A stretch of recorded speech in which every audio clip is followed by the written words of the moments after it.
Hey everyone, how can we write poetic or epic chord progressions? Chord progressions that will stick to your memory and make you feel shivers, quivers, or something else. There is a hack. We kind of referred to it in a previous video called How to Write Memorable Melodies. It is related. We're going to use some of these methods along into writing our chord progressions for memory, for poeticism, for eccentricity.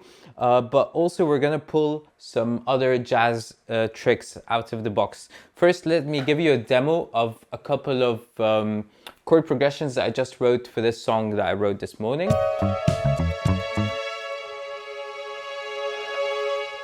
Lush strings.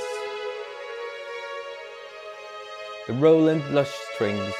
Sounds as ethereal and as real as ever.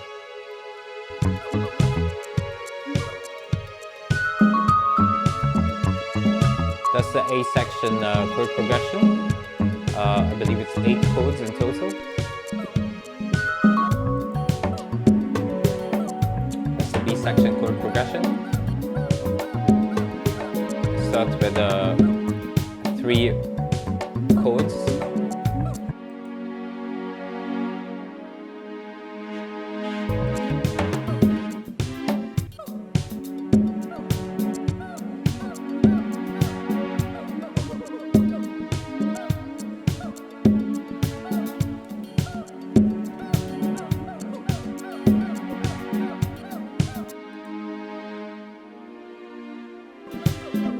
Let me first mention that the bass will limit how much your chord progression can do inherently, you know? Unless the bass is playing very simple or it's monotonic or playing one note or it's a drony type of thing. Usually you want to compromise to the right extent when it comes to writing a bass line that will allow your chord progression to move in a certain way, or chuck out the bass, why not? Like we do in Exotica music, which we've discussed in a section which this module is part of. Basically you can free out your chord progression, and this is what we're going to dive into, is freeing out our chord progression.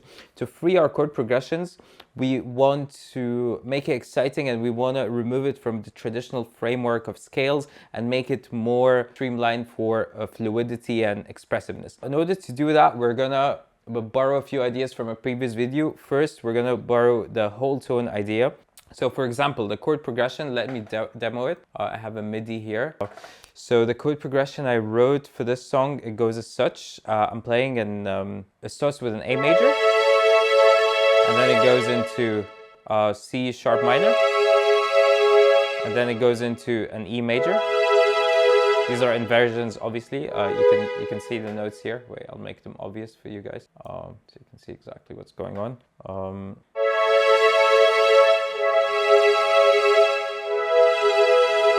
Then I go into F sharp major, G sharp major. So you can see A, I used from the A major,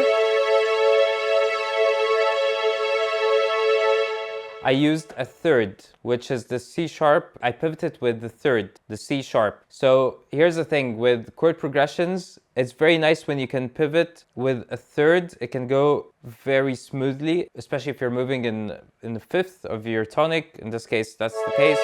I'm moving from A to its fifth, E major, pretty smooth.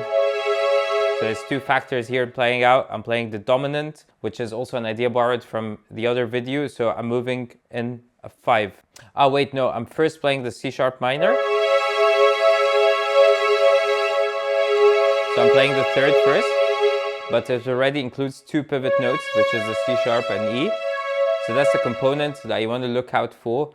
In addition to other things that we're going to mention to this video, just bear in mind that having pivot notes within the structure of your progression can make things flow very seamlessly. Like for example, here from A major to C sharp minor, apparently they have 2 shared notes, so that makes it pretty smooth to dangle around. And then from there we go to E major. It goes in very smoothly because it already also shares 2 notes with the C sharp, which is the G sharp and the E, and the C sharp minor. Pretty smooth. It moves like nothing happened. That's emotive. And then we go from here, that's our E major chord, so we jump a whole tone. So this is the first principle we're borrowing from our previous video. We're gonna outline all of them step by step. But here I'm moving from the E sharp, from the E major to the F sharp major, and then from the F sharp major, also also a whole tone up to the G sharp major. So it starts again.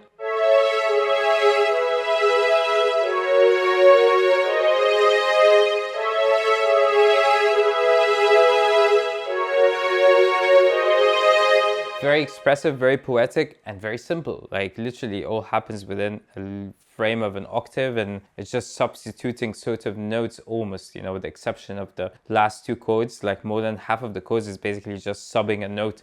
So that's one part of this epic chord. You want to make it smooth, you want to make it liquidy, you don't want to make it too obscene and weird. Yeah, look for pivot notes. Look for the third if you want to pivot with the third. In this case, the A, the third is a C sharp, and and then after that we pivoted to the E major, which is the third of the C sharp, but also the fifth of the first tonic chord, which was the A major. So it kind of interplays. So look out for these patterns and connections.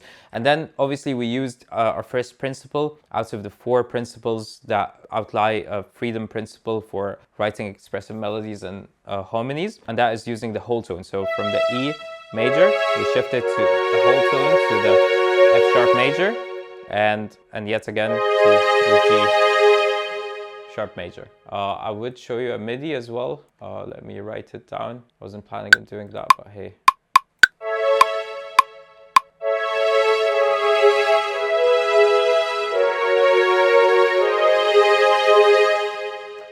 So here you have it, that's the MIDI. Also, do not quantize your harmonies. It takes away the expressiveness and the poetic. Okay, keep that in mind. Okay, so second principle, let's move to a different chord progression. The second chord progression I wrote for this, actually let's move to a whole new chord progression. A different chord progression I wrote yesterday for another song. It's going to show us the entire principles, allow us to unfold the other principles that can be in play over here. So next up is I'm going to play a G minor chord, but an inversion. Check it out. And then I'm going to go to a D major chord inversion. G minor, D major. If you've noticed, this transition is going a whole tone from the inversion point, but also the D is the fifth of the G. So from G minor to D major, it's moving into the dominant sphere, so it makes it inherently smooth. Let's play it again, these first 2 chords of, I think it's going to be an 8 chord progression. And then we move into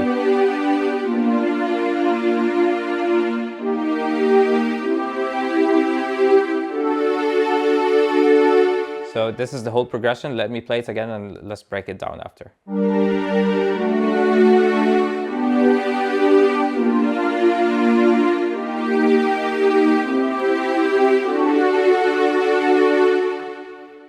Alright, so I'm gonna delete this MIDI, or let's open a new one, and let me actually record it straight away, and so we can look at it while I break it down.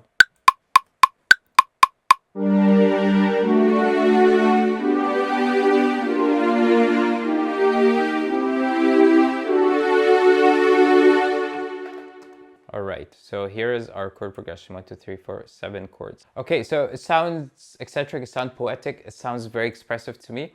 So let's break it down. So as we mentioned, the first chord is the G minor, and then it goes into the dominant sphere, goes to the D major, and then the D major goes into G major, I believe, yeah, G major, which is actually I'm moving a whole tone from the inversion point, so it still gives us a fluid type of motion.